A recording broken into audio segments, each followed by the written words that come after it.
Tonight on Joynews Prime, the two leading contenders in the 2020 elections, President Akufo-Addo and former President John Mahama, have signed a peace pact committing to a peaceful poll on Monday. Held to my part of the peace pact, and on this third occasion, as President of the Republic, I will do the same. Recent events under the current administration have given many anxious moments of doubt about this administration's ability to deliver a peaceful, violence-free election.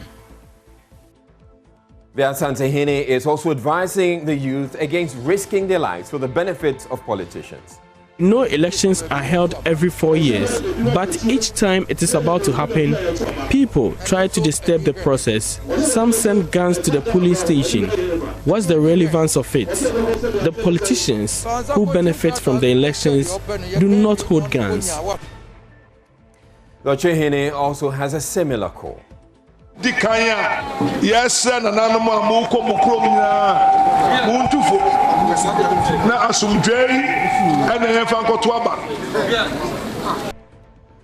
The Inspector General of Police has meanwhile deployed personnel of the Election Security Task Force with a charge to them to remain professional. We are making history, and the eyes of the world and the country at large are on us. Between now, the 7th, and after the elections. In business. Ahead of the elections on Monday, economists are warning of funding challenges for the various campaigns made by the various political parties, the NDC and the NPP. We sampled some of the compositions put together by the country's musicians this election season.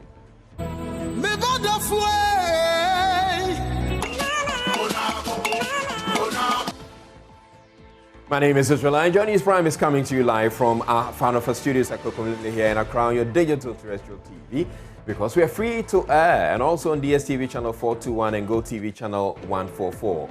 This is the home of independent, fearless, credible, and impactful journalism.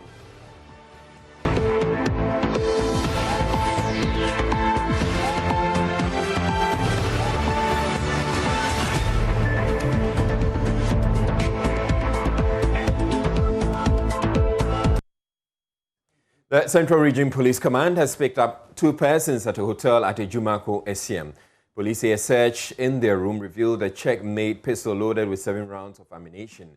The pistol is said to be registered in the name of a person identified only as Dr. Kwabna Dufour. Police intelligence they picked up indicates the 2 persons, together with others who are on the run, were in the constituency to cause confusion during the elections. DSP Irene Opong is a Central Regional Police Public Relations Officer. 3rd of December 2020, the Central Regional Police Command had an intel that there were some persons who were hiding in a hotel at Ejumako Esiem, and they have plans to cause disturbances before, during, and after the election.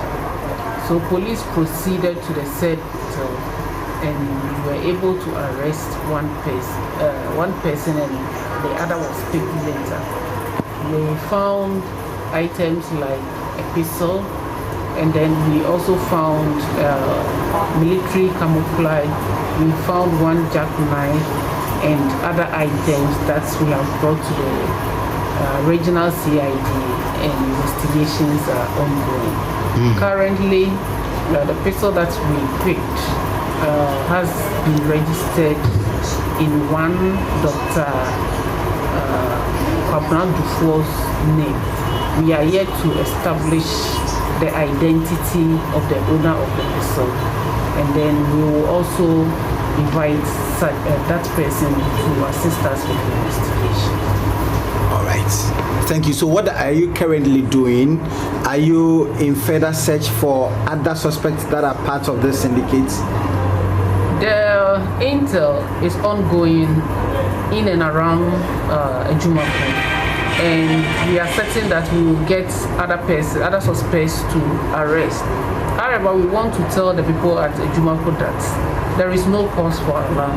The police, we are alert, and anything that drops, we have the win before the crime is committed. and we are ready to protect them, for them to exercise their right on the voting day, so nobody should fear. Richard Kojunaku joins us with more. Richard, now apart from the gun, which other items have the police, are the police saying they have in their custody? So the other items that the police found in the hotel room of suspect Raymond Kwashe are the military camouflage, 3 handcuffs, 1 jackknife, and 3 bulletproof vests. And so the police say that there are a lot of things that they are uncovering, which they will make public to the general public. So that is what really the police have found in there. And what's the very latest on this? I know the police spoke to you a while back. Well, so the police, it's still 2 persons that the police have arrested. They say they are still on a hand for these people. They are picking a lot more intelligence. You know that the Ejumaku area is one of the hotspots in the central region. When we recall that during the registration period, there were a lot of skirmishes in that area that led to confrontation between the 2 political parties. So they are linking what has happened, and they say that these people, they came into the constituency to cause mayhem during the day of elections, and so they have opened their eyes, and they are sending more of their men to the ground to ensure that nothing untoward would happen in that particular constituency.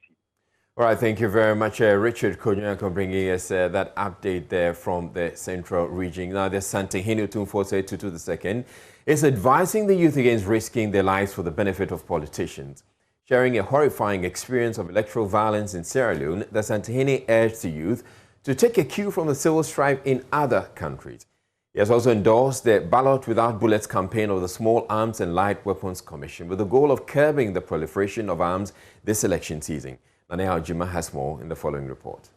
The Santehene is cautioning the youth against being used by politicians to perpetrate electoral violence. He shared his experience in Sierra Leone, where he was invited to share a peace message.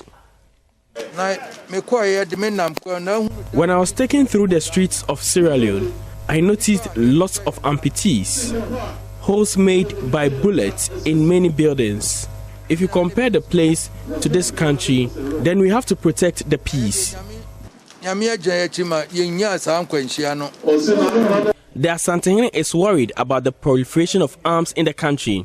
A research by the Kofi Annan International Peacekeeping Center revealed over 2.3 million small arms in the system. The Santehene cites shooting incidents at Alaba and Ayeduase as dangers associated with proliferation of arms. He wants the public to report unauthorized holders of arms to law enforcers as part of securing peace in the country.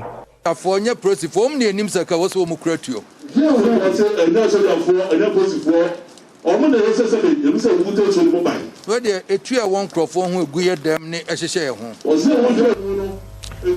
are for the security personnel, but now a lot of people have guns on them.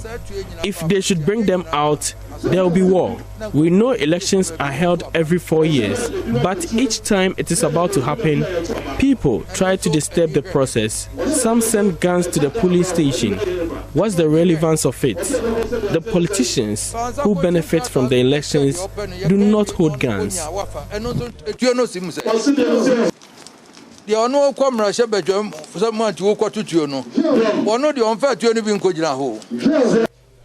Meanwhile, the Small Arms and Light Weapons Commission is hopeful its campaign, Ballots Not Bullets, will yield positive results in the coming elections. Jones Boatei Able is Executive Secretary of the Commission.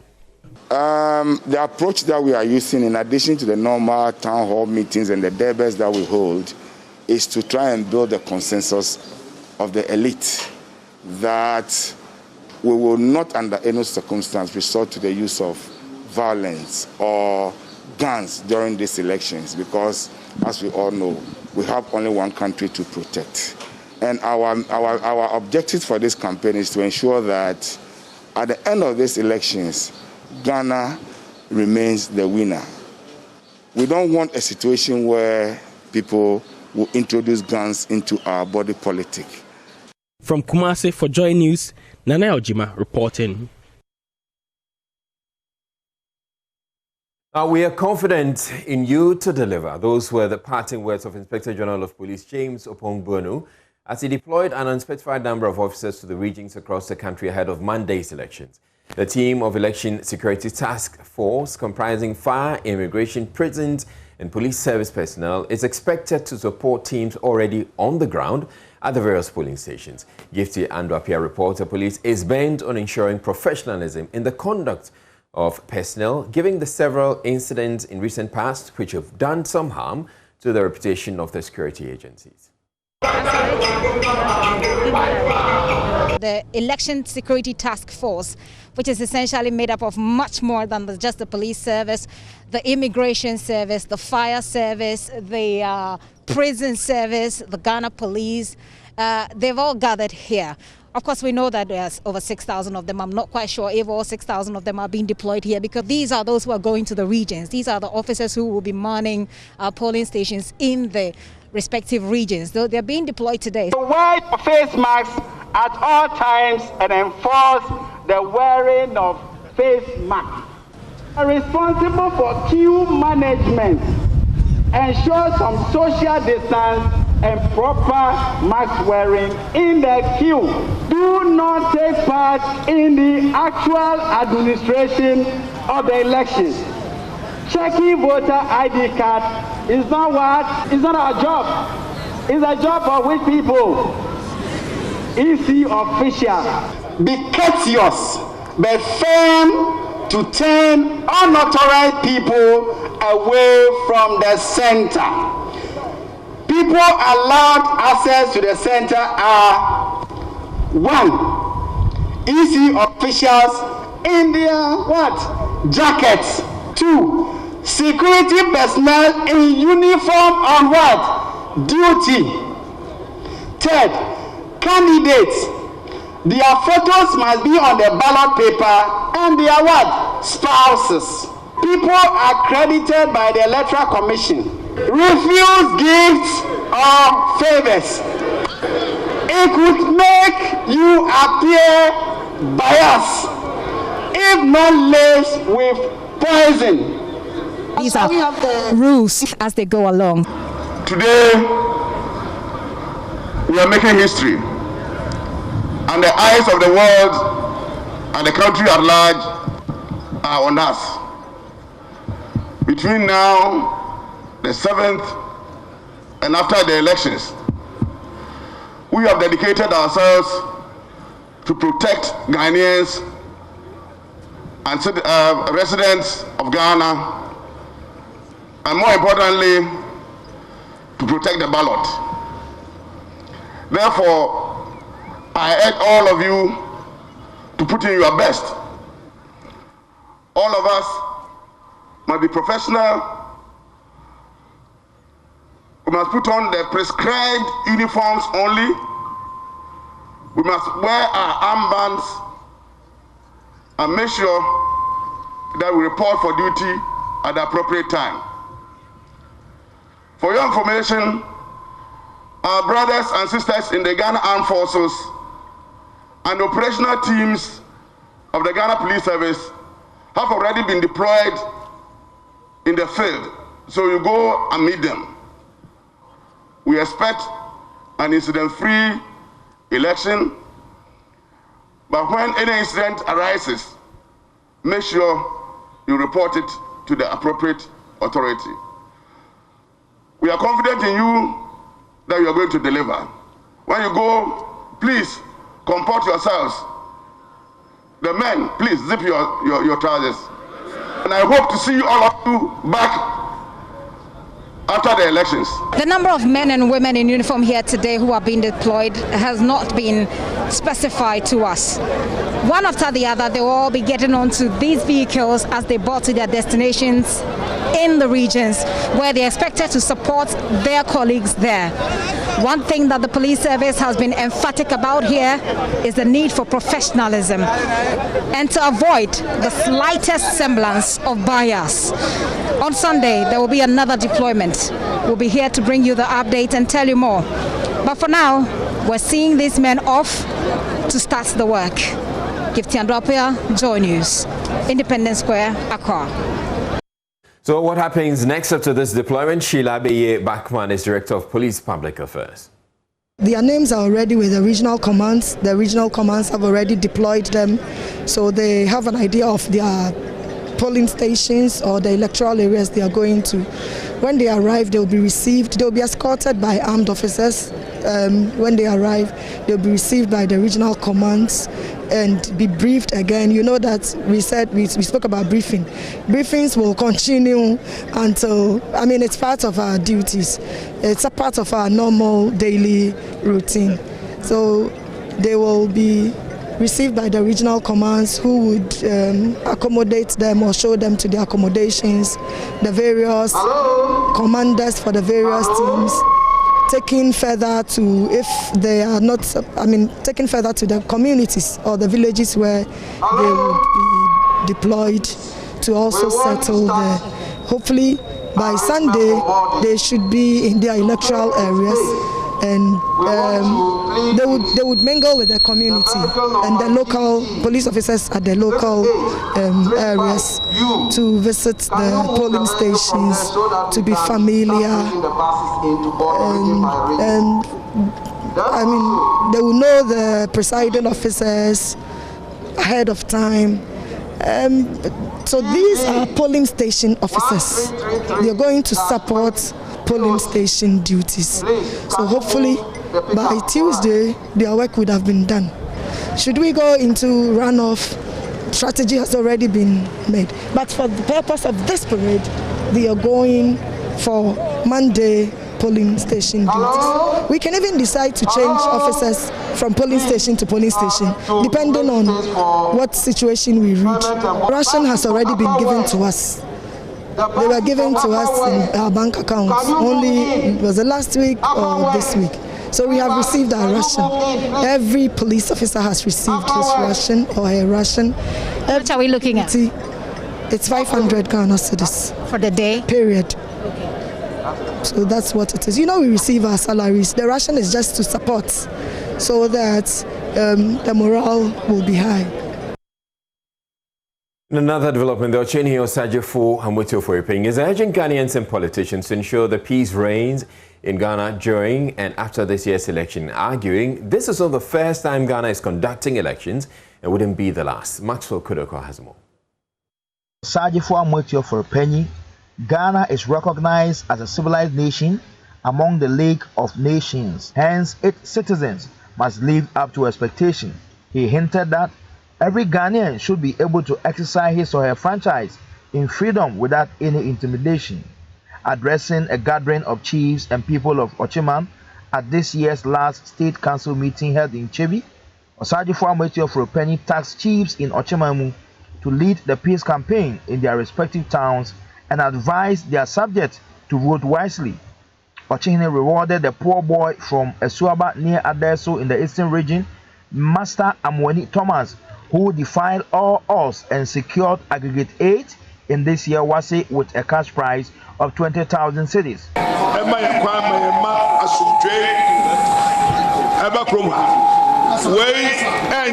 Different. Asumdwe ene dikanya yesa na nanamu amuko mukrom nyina muntufo na asumdwe ene yefa nkoto aba. We want peace.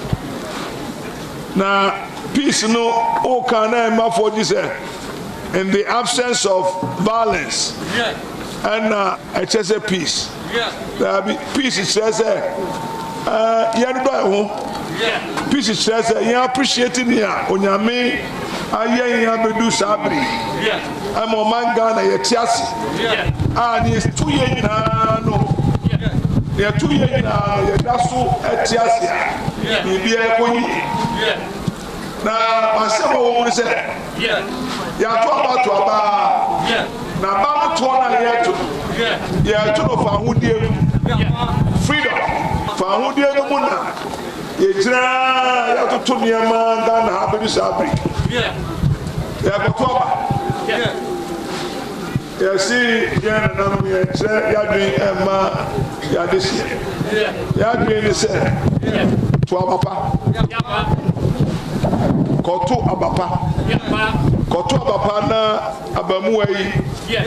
Yenya no so bebre no nto aso. Amoni is the first free.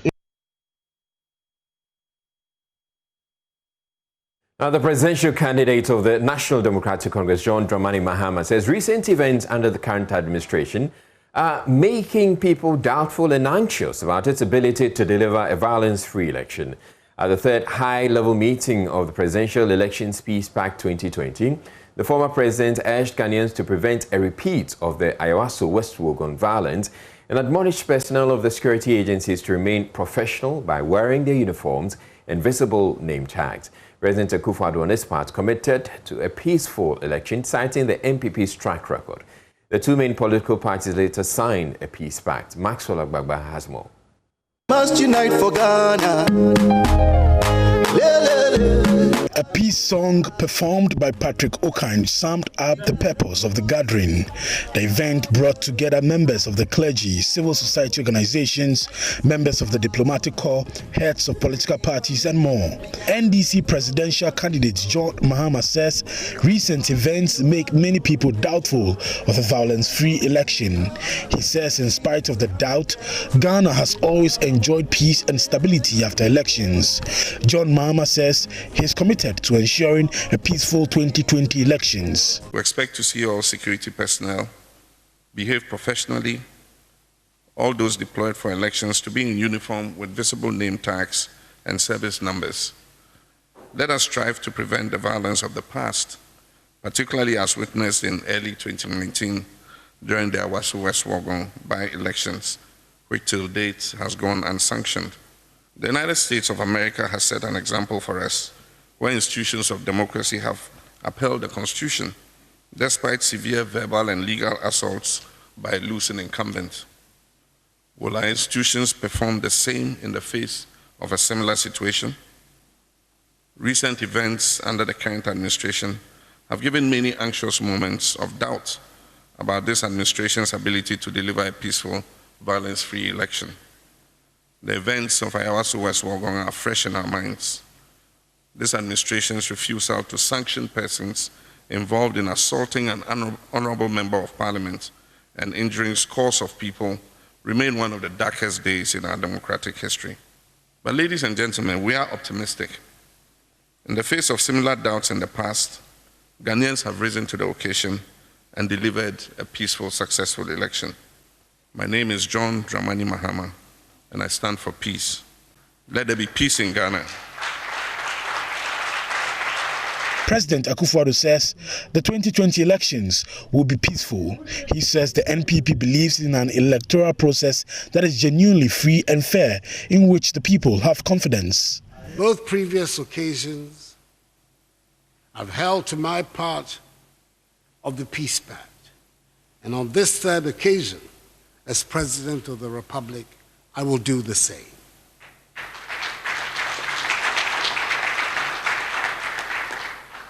I stand here as the representative of the New Patriotic Party, a political party founded on the strong belief that Ghana is best governed under a constitutional arrangement that guarantees multi-parties. We come from a long tradition that believes in disputes being settled by superior arguments and not by violence. It has been a long and tortuous journey that has brought this nation finally to this fourth republic. I would like to call upon the security agencies to be up and doing their work and making sure that the atmosphere in our country is one conducive to the conduct of a fair and transparent process. The two political parties signed the Peace Pact, reiterating their commitment to ensure a peaceful election. Electoral Commission Chairperson Lord Mensah says for the first time in Ghana's electoral history, ballot papers have been printed and distributed 2 weeks ahead of time. She says the EC is ready to deliver a credible election. Special Representative of the Secretary General of the UN for West Africa and the Sahel region, His Excellency Dr. Mohamed Ibn Chamba, says all must work towards a peaceful election. Former President of Liberia, Ellen Johnson Sirleaf, has been recounting the period when some Liberians escaped to Ghana during the political crisis in their country. She wants Ghana to seek the path of peace.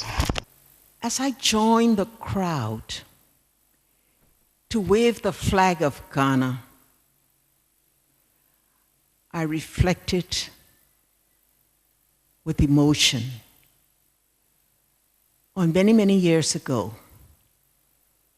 when my citizens fled from war, from destruction, and were received by the people of Ghana, by the government of Ghana. And we can never cease to say thank you. I also reflect 17 years ago when we came to Accra after 2 decades of war, once again to come and ask our brothers and sisters in Ghana to help us to find peace, to enable us to start our lives again. And again, I say thank you. The national organizer of the governing MPP has been fighting off claims that the pact signed is just a symbolic gesture that will not necessarily affect events on election day. What I can assure you is that we are committed to peace.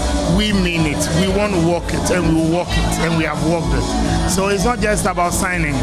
Our president initiated the Vigilantism Act, and we have followed through. The National Peace Council, we signed an accord with the National Peace Council, and so far it's been good. So I can assure you that as national organizer, I will not go foul of the law, and I will also not go contrary to what we have committed to. And I have instructed all my organizers across the country, all my wings, that's the youth and the Nasara across the country, that we also go by the full dictates of the law, and nobody should also be caught on the wrong side of the law. I've also asked all my operational men across the country that let's ensure that it's a peaceful election, and we are committed to that. It wouldn't be new, and I will do that on any day. It's Ghana first. It's our nation we're talking about, and our nation's interest is superior and far and above any parochial interest. Transport operators at the main bus terminals in Accra say they are not experiencing the usually high volumes of passengers who would throng their stations on their way out to vote in their constituencies. The drivers at the VVIP, VIP, New Plan and Town bus terminals are unable to say exactly why this is the case. While some of them believe the political parties may probably have taken up that responsibility, others are still hopeful the exodus may happen on Sunday, the eve of the election. Hano Dame was at the terminals for Joynews.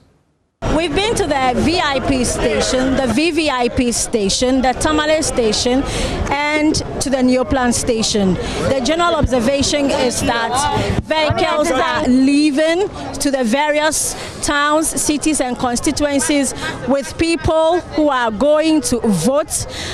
But some of the drivers who spoke to us said that last year or in previous years, the numbers that tricked in to go vote were more comparatively. And they think that a lot of people will rather decide to travel on Sunday evening and many more even on Monday dawn.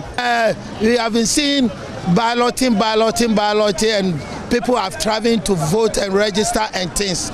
But this particular December 2020 election, people have not been coming.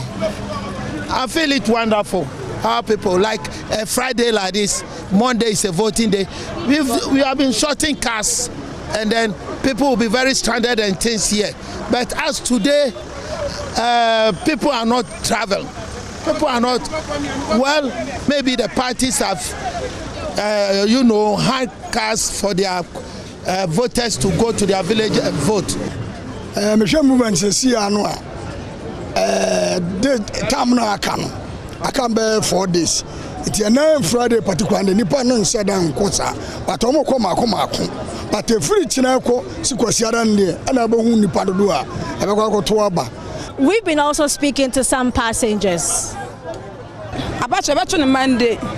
4 years time. I never chame akwato aban. Ka go nyina belodu or no plan station. Me free kwakwa. Me kwakwa sira na adwo. Madam na pan me land wo na makoto. So you just heard from Bieja. She is saying that there's not much activity here because a lot of people will go and vote on Sunday evening. Also yesterday, majority of them also left this station to go and vote. I'm going to be, if I happen to wait for tomorrow or the next day, I think it's going to be too much hard pace of time. That is why I'm leaving today. Yes, because I don't want to be in a rush.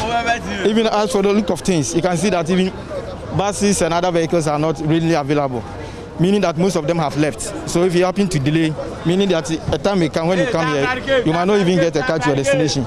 So I think earlier the better. That is why I'm leaving by now. And so that's it. It looks like on Sunday evening, we'll get more people traveling to different parts of the country to go cast their ballot.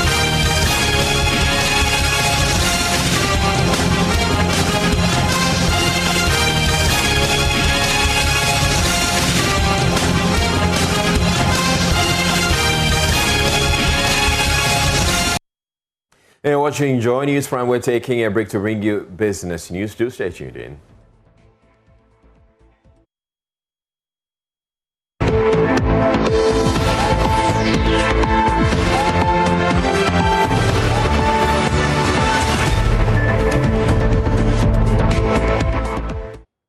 Hello, good evening. It's time for business. I'm Charles Isaac. Now, economist Dr. Lord Mensah is warning of funding challenges for most of the political campaigns that are being churned out by the two major political parties, the NDC and the NPP. Let's take a listen to him.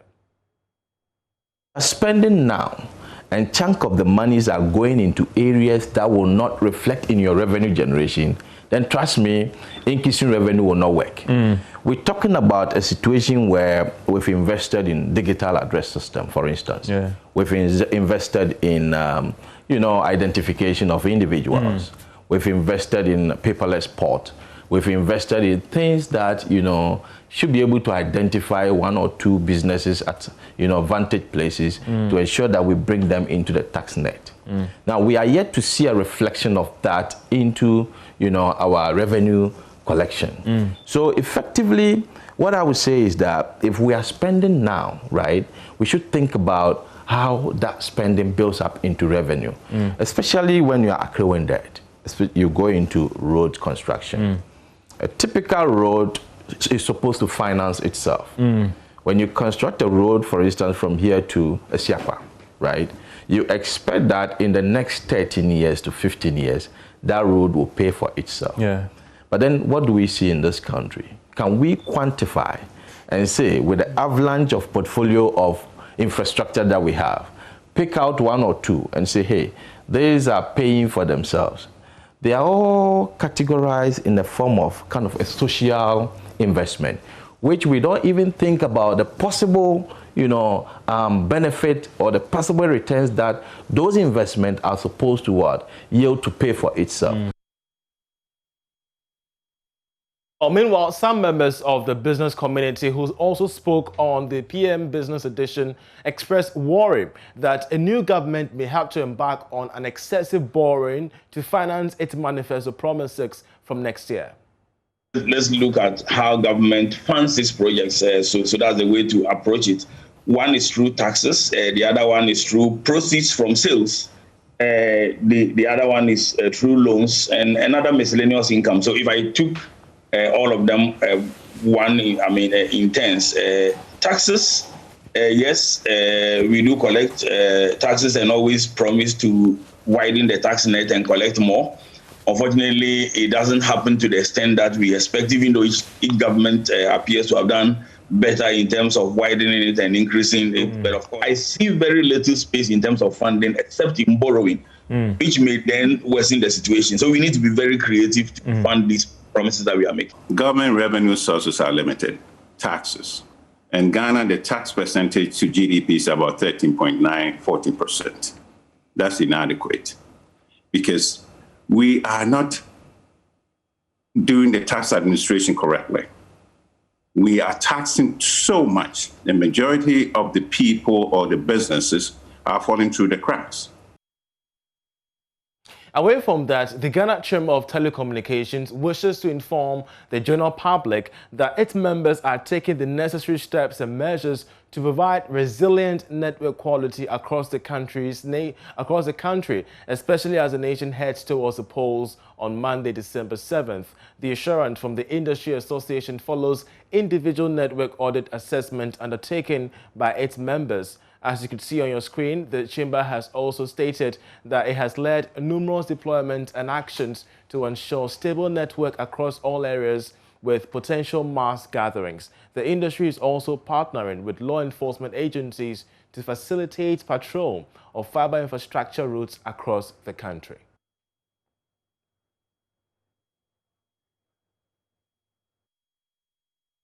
Well, away from the Telecoms Chamber, Stephen Kontodako, a resident of Atonso Dampoase, has emerged the 48th winner of the Star 787 hash lottery with an amount of 20,000 cedis. There is more in this report. The check was presented to Stephen Kontodako at the headquarters of Star 787 hash in the Greater Accra region. Stephen, in his elated mood, had this to say. 7 hash and win is good. It's almost 4 or 5 months now. They called me on my phone and told me that I've won 20,000 Ghana cedis. I think they are lying, but the next day they called me and give me some address to come to where their office is. And now I've got my own 20,000 Ghana cedis. I'm a trader, so I'm going to invest it on my business. Oh, it's true, and it's rare. So everybody's supposed to continue to stake it, so you will win. One day you get your chance. The head of customer experience at Star 787 hash, Richard Akotobanfo, says this December, his outfit is giving away 4 brand new Toyota Corolla to some lucky winners if they stake with just 5 cedis. This Saturday, we are looking at a jackpot value of 212,500 Ghana cedis. That doesn't end there because it is Christmas. Star 787 hash is saying that drive home a brand new Toyota Corolla with only 5 Ghana cedis. Just 5 Ghana cedis. All you have to do is to dial Star 787 hash, enter the menu, and then purchase a ticket to drive home a brand new Toyota Corolla. And that's what Business Sports is up next.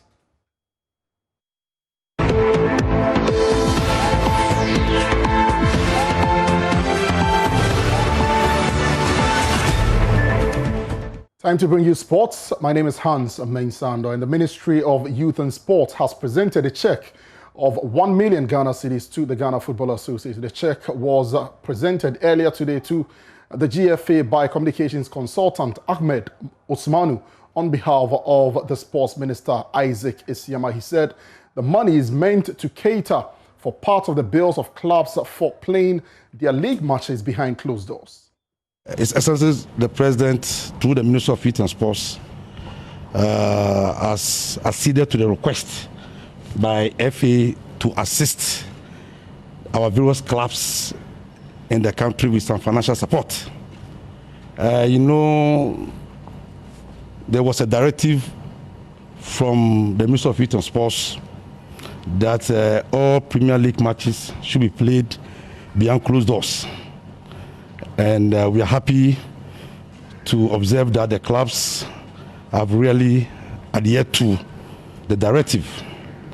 And FA, through its President, General Secretary, and other ESCO members, had an engagement with the Minister that they should find a way, that the Ministry or the government should find a way of assisting the clubs at least to meet some of their expenditure or expenses.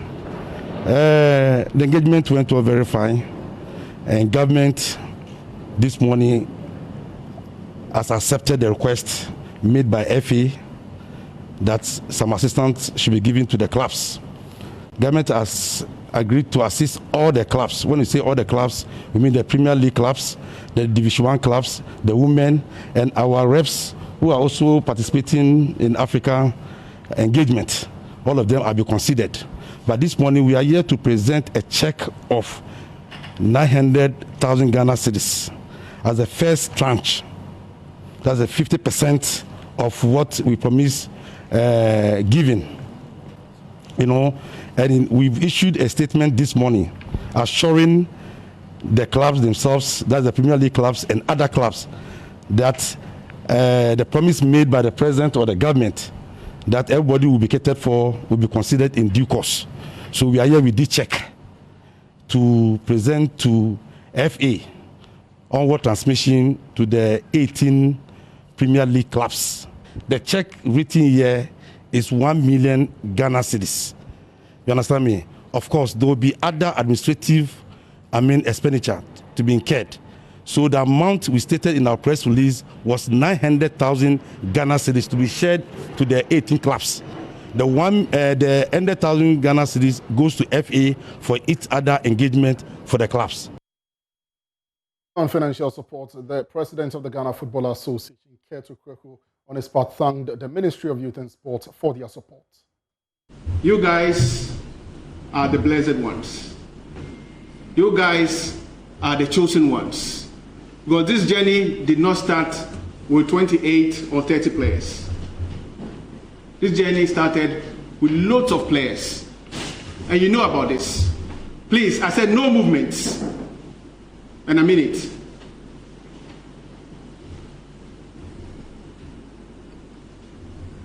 This journey started with some colleagues of yours who are not here today.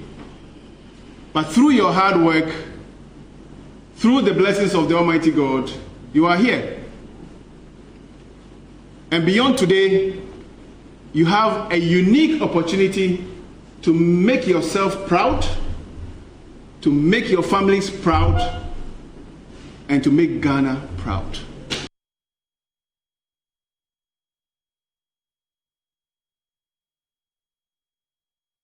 On behalf of our Executive Committee of the Football Association, on behalf of the entire football industry, we want to express our sincere gratitude to the President of the land, Nana Addo Dankwa Akufo-Addo, our dear President, for this amazing gesture. I think that it has come in due time.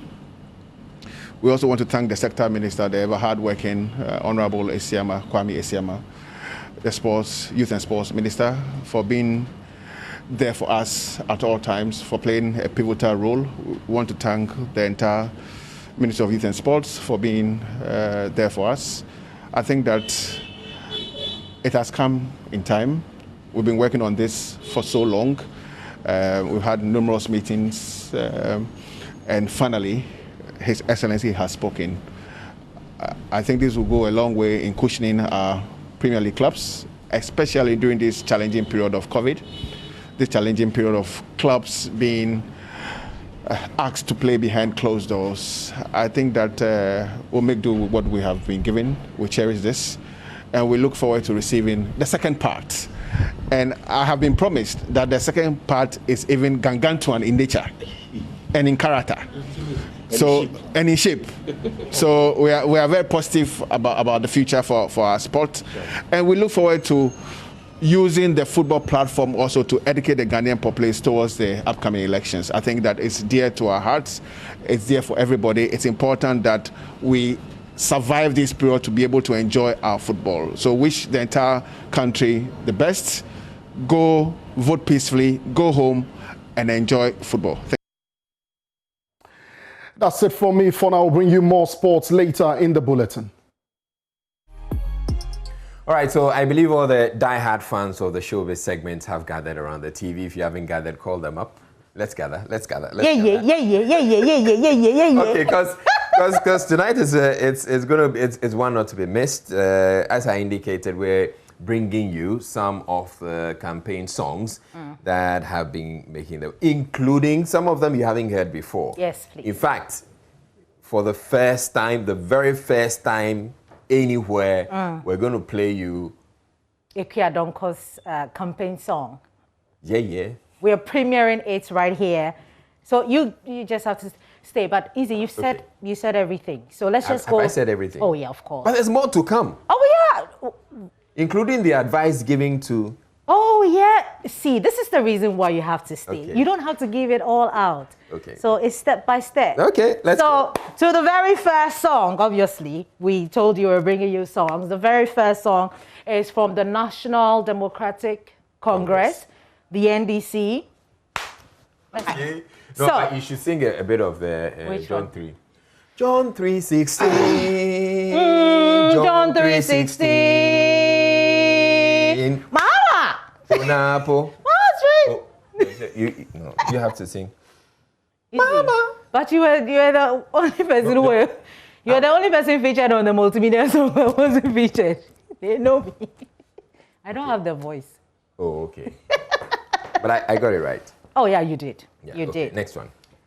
The NPP. Okay. What's their name? New Patriotic Party. The New Patriotic Party. Don't waste your time. Wait. Did they have an elephant in a G-string? Yeah, shaking its butt. Really? Yes, please. But let's give them an electric You should have shock. rated it PG. Oh, sorry. Well, sorry to our viewers out there. Okay. Elephant doesn't wear jeans. So next. Sorry about that, but CPP, let's take it away. It's important that I put it on record that the CPP, they don't have a campaign song. Yes. This one was done specially by Spikey. Spiky, yes. Thank Spikey you. here. Yeah, at Multimedia. Thank you so much, Spiky, for that. But okay, so can we say this was like a rap? Yeah. If you take Spikey's music away from it, then maybe they did a rap. It's just an SOT or something. Okay. What's next? So the Goom Goom. Really? Do you also have one? Yeah, it's because you. Is it because they don't? I don't know. It's like the political parties. They had their songs all over TV, but you don't see the one that I'm about to play from Goom. What happened? Goom. It's not bad. It's not a bad song. Do you think he will win them an election? But what I'm very, positive of is Ikriadonko. Okay. Like I have her here. Yeah. Reason why we're premiering her song, her official campaign song. Okay. Why are you laughing? Drop it. No, I'm just waiting. I haven't seen it. So for those of you, the moment everybody has been waiting for Ikriadonko, we know that, she hasn't released anything official, but this is actually the official campaign song for Ikriadonko. Hold on. You said she hasn't released anything official. Because you haven't seen it. I'm not sure you've seen it anywhere before. Okay. But this is the official. Yeah, 3 days to the elections, we decided that obviously we will premiere it right here on Joynews Prime. Ikriadonko's official song. Don't say anything. Let's just go straight and take... Did she actually release this one? Yes. Why are you asking me? So on social media, we have, beautiful, I stand for peace trending and all that. What is Ya, actually? Yeah, that's Ya. Yeah, some people say that I am a virgin, I stand for peace and all of those things, just to create awareness. Some people say I'm a virgin. Yeah, I'm a virgin and I stand for peace. I'm Israeli, I stand for peace. You can, add yours. I'm a virgin, I stand for peace. But I am a virgin and I'm saying that I stand for peace. Why are you so confused? I'm a virgin and I stand for peace. I repeat, I'm a virgin and I stand for peace. So remember Ivy Setoji? Yeah. Few weeks ago, she was advising correspondent. She was brought in as a facilitator for election training. And she made a very good one. It's a comment that is very good. I think we should all stay away from sex. That piece of advice? Yes. But Sister Sandy of our sister station, Adom TV, she also has a message for Ghanaians, especially journalists, before this election. Sister Sandy be a guy. Yes. The guy is scream. She's a guy. Should I calm down? Calm down. So I just want to tell everybody, it's not because I'm working with, the multimedia group, but the place to be is election headquarters. We have a small promo, well, if you're still wondering what I'm talking about, Election HQ.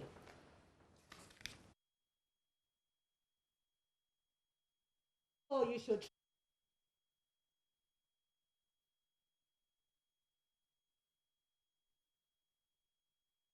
Evans, I saw somebody. MFR, Daniel, Samson. Why didn't you guys add me? Okay, we'll take another photo and put you in there. Why? You guys leave me out of everything, and my parents have been asking. my parents have been asking, Bex, why are you not part of all these people? I said, well, I don't know what to say. You leave me out. But you tell them something. You leave me out of everything. But I mean, we still love the election headquarters, and we're staying with election headquarters. You'll see me on Monday. Or easy. Yeah, we'll see you on Monday. Where are you reporting from? I don't know why Evans didn't put me anywhere.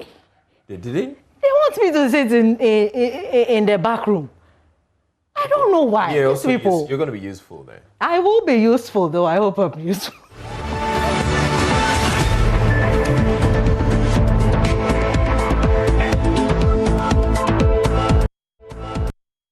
Fado says he's counting on the Council of State for wise counsel on matters of the state. Swearing in the newly elected president of the National House of Chiefs, President Akufo-Addo said he has every intention to exploit the constitutional provisions which enjoin him to refer bills passed or being considered by Parliament for their input.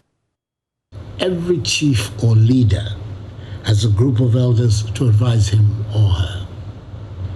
The framers of our Constitution found it necessary to establish a Council of State to give impartial and objective advice to the President.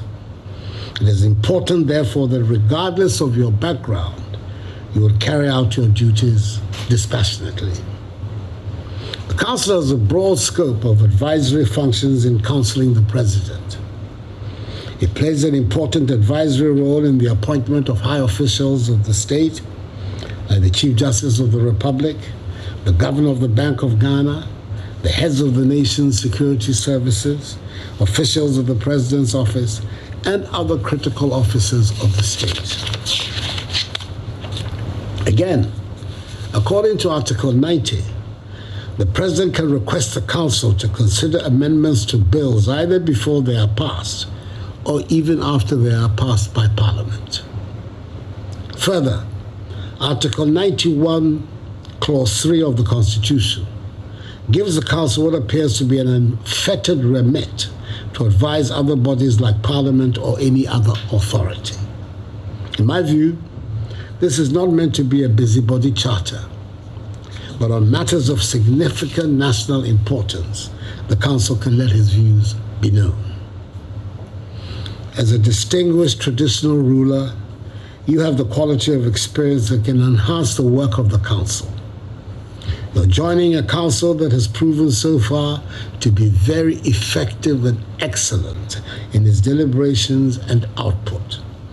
It is my hope and expectation that you will also make sound contribution to the proceedings of the Council and thereby add value to its product and help enrich my presidency for the benefit of the Ghanaian people. In another development, President Akufo-Addo says his proactiveness in responding to concerns of labor averted a lot of industrial actions by workers this year. Election years have always presented labor unions a golden opportunity to get government to address their demands. 2020 has, however, been an exception. At a meeting with members of the Civil and Local Government Service Association of Ghana, President Akufo-Addo promised them better times next year, adding sound economic pillars laid by the government will bear fruit. We have a lot of work to do ahead of us in our country, and we shouldn't be under any illusions about the world. We want to have a good standard of living. We have to work for it. We're not going to get it by accident. We're going to have to work for it, and from all sides, government, industry, private sector, organized labor, we're all going to have to join hands in finding a way to address the social output in such a way that there is equity and at the same time there is competitiveness and that there is also productivity. All of these have to be part and parcel of the same basket if indeed we're going to get to where we we want to go to. So I came here to reassure you about the determination of my government to continue to work with you in an atmosphere of cordiality, cooperation. I think these 4 years we have seen less labor agitation in Ghana than we had seen in the previous years. And the reason for it was the very proactive position that I was determined to take, having to do anything to do with labor issues. Not just to wait for them to ferment, but to try and find a way in anticipating and dealing with them in advance. And I think that has been successful. With elections just a few days away, President Akufo-Addo urged members of CLOGSAC to vote for him, saying work done so far by his administration gives him confidence of a one-touch victory. Commitment about peace and stability in the country. My whole life has been dedicated to fighting for democracy in Ghana. And I understand democracy to mean giving people an opportunity, a fair, open opportunity to decide for themselves who they want to rule. Not rule at the behest of a gun, not rule at the behest of a revolution, but rule by just the simple exercise of the franchise of the ballot. So the idea that somehow or other my government or myself would be interested in setting up a situation whereby Ghanaians would be intimidated is abhorrent to every single part of my nature, to my very being.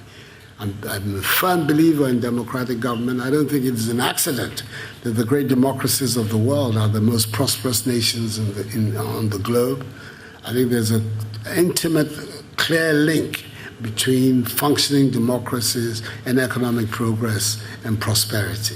And I want that connection for Ghana. For that to happen, we have to be satisfied that the exercise that will take place, for instance, on Monday is going to be a fair exercise, and that the results that come from it represent the will of our people.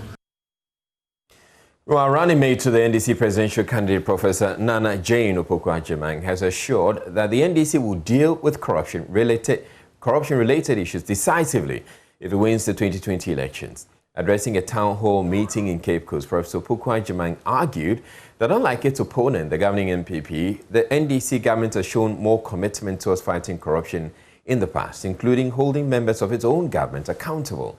She's thus urging all party faithful to show up in their numbers on December 7 and vote for the NDC to return to power to protect critical national assets. We intend to be more productive and less dependent.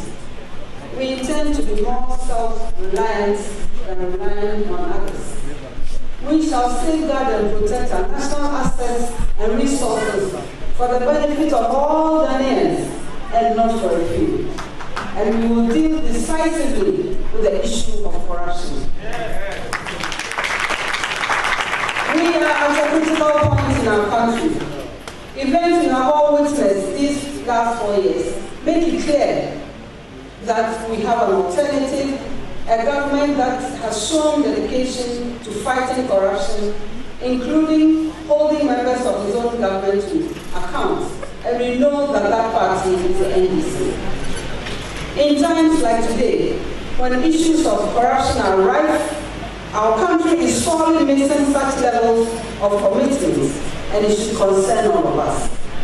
We should all care that half of our natural resources are not given away to obscure entities shrouded in opacity. We should care also that critical assets like a national airport are not given away for a pittance. We must not arrive at a destination where our national assets and national resources are treated by some as if it were resources and assets of their own creation. Not even family inheritance can be appropriated with such impunity as we see today. We're taking a break here on Joynews Prime. We're bringing you more business news to stay tuned.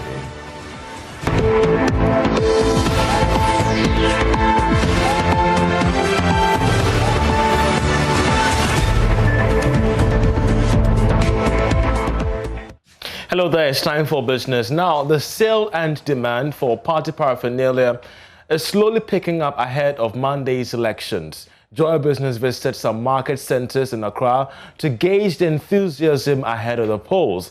Here's a report filed by Emma Davis and Mildred Dodu.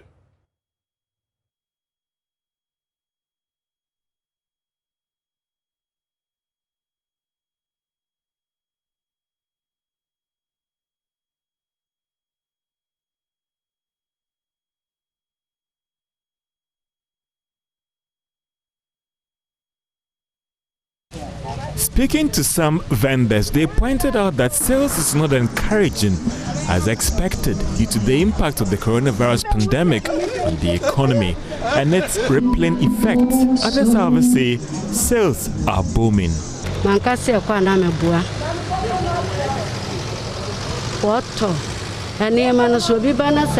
I'll be telling lies if I say business is not booming.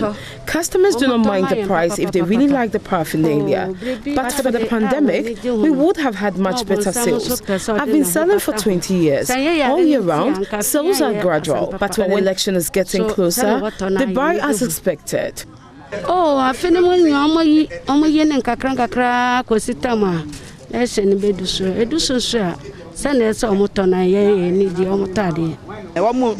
Sales are better this year. Everyone is looking forward to JD's comeback, so they are buying. Sales are better than last 4 years. For the love of the party, even when we are in opposition, they buy them more.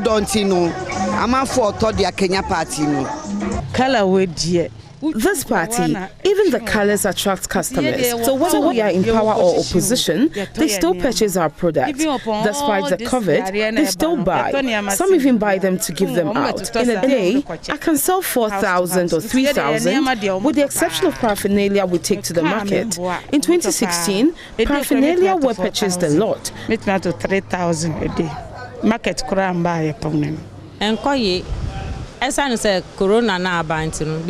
Due to the coronavirus, business is not booming like we expected. In previous years, it would be difficult to talk because I would be busy. Trade was 10 times better 4 years ago compared to this year. If we win, the price of the paraphernalia would not be affected. The paraphernalia ranges in prices from 50 Ghana cedis to 20 Ghana cedis. 150 Ghana, it be a 70 Ghana, it be a 50 Ghana, it be a 40 Ghana. Saba abesi 20 cedis. Profit this year and I make and first year fine. Profits na good. A business. Meanwhile, James Malik Blim, owner of a printing press and a publisher, says COVID-19 has rather come as a blessing in disguise since the political parties had no option but to print paraphernalia, shirts and books locally instead of traveling or importing these items from overseas. This year looks quite better,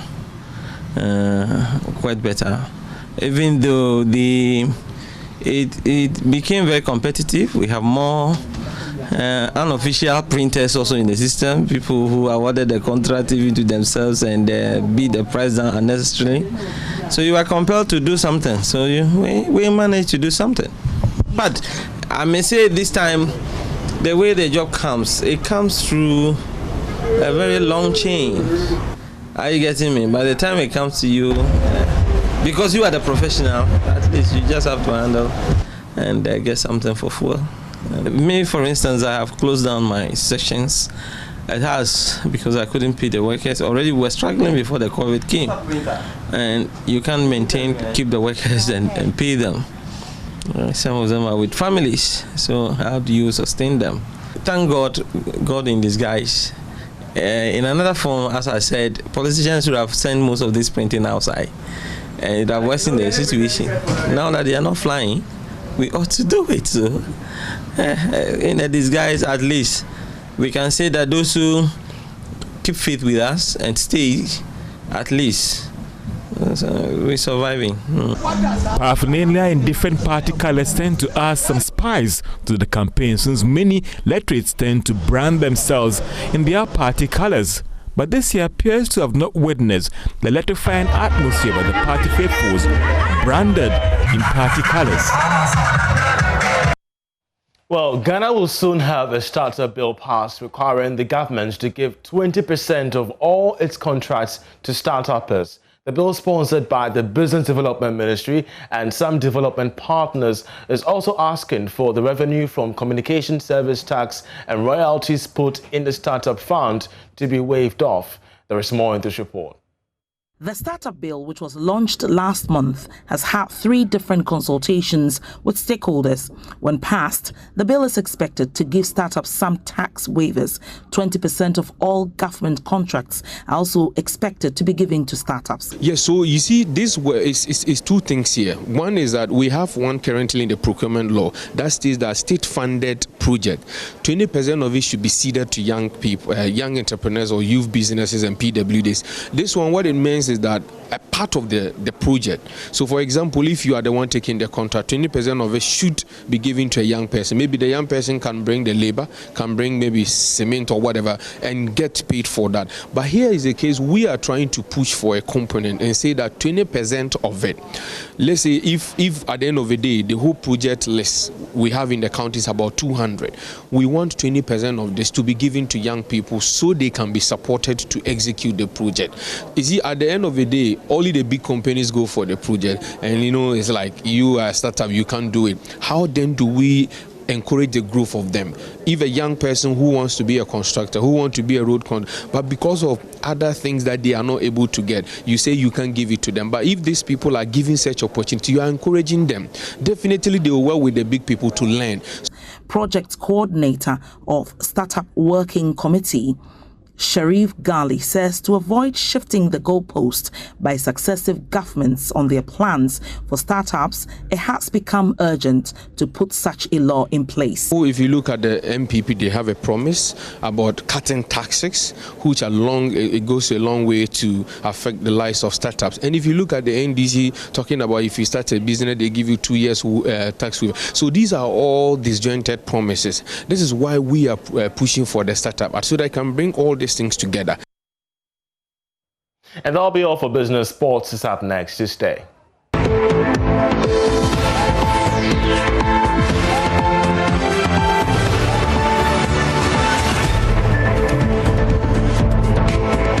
Mensah, the president of the Ghana Football Association, Ketu Kweku, has admonished Black Satellite to stay as a unit, play as a unit, and fight as a unit as the team aims to win the 2020 Waffle Zone B Cup of Nations. He said this on Thursday, December 3, 2020, when players of the team and their technical handlers called on the leadership of the Ghana Football Association at the headquarters in Accra.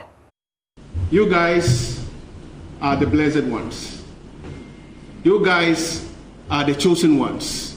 Because this journey did not start with 28 or 30 players. This journey started with loads of players. And you know about this. Please, I said no movements. And I mean it.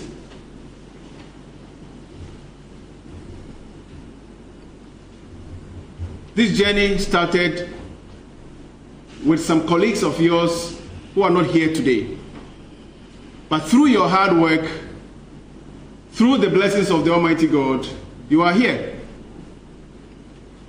And beyond today, you have a unique opportunity to make yourself proud, to make your families proud, and to make Ghana proud.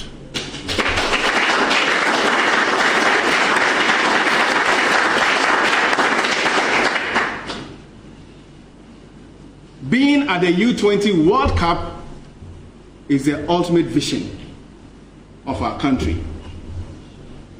And who has the responsibility to take Ghana there? It's you. Ghana wants to be at the U20 World Cup and to be competitive. But before that, we need to conquer Waffle, and we need to conquer Africa. Again, it's not me, it's you. You have the responsibility. Now, head coach of the Black Satellites, Abdul Karim Zito, is convinced he has a team capable of winning the Under-20 Waffle Zone B Cup of Nations. He was speaking to the Ghana Football Association News. You look at my team, we've been scoring, but it's harder for you to score us. We played about, at least we play about 9 games, and then only 2 goals against us, and then we score 18 goals. So when you look at these statistics, you can easily see we score goals. a lot, and it's not easily for you to beat us. Everybody's talking about Nigeria, Cote d'Ivoire. They're also talking about Ghana. Seriously, they're talking about Ghana. So it's like we are going to meet our own rivals, and then we should do everything possible to beat them. Because if the ultimate is to go to World Cup, we can't go to World Cup without beating these two. Member of Parliamentary Committee on Youth, Sports and Culture and Member of Parliament for South Tongu constituency, Lord Mensah claims the National Democratic Congress will support sports federations with $50,000 for the Olympic Games. This, he says, is a conscious effort from the NDC to improve Ghana's performance at international level. I believe strongly that we should be able to give support to especially the non-contact sports, to be training by now, to be doing their own training by now and getting fit for that. I'm sure it's about funding, and that will also be forthcoming to be able to ensure that we show up and give ourselves a good pat at the back. And I can assure you that would also coincide with preparation towards all these lofty ideas that have been put together, and the continuation of some of the things that His Excellency left off before, and this government hasn't done anything about. So all of that will be one in which we will have to make sure that we do a serious stamping of our authority and giving a good show, so that at least at the end of the day, that will engender some hope in all in the industry, so that we can be able to have the support base and get the representation at the Olympic will surely happen. And that's it for sports. There is more at myjoyonline.com/sports. My name is Hans Mensah. Many thanks for your time.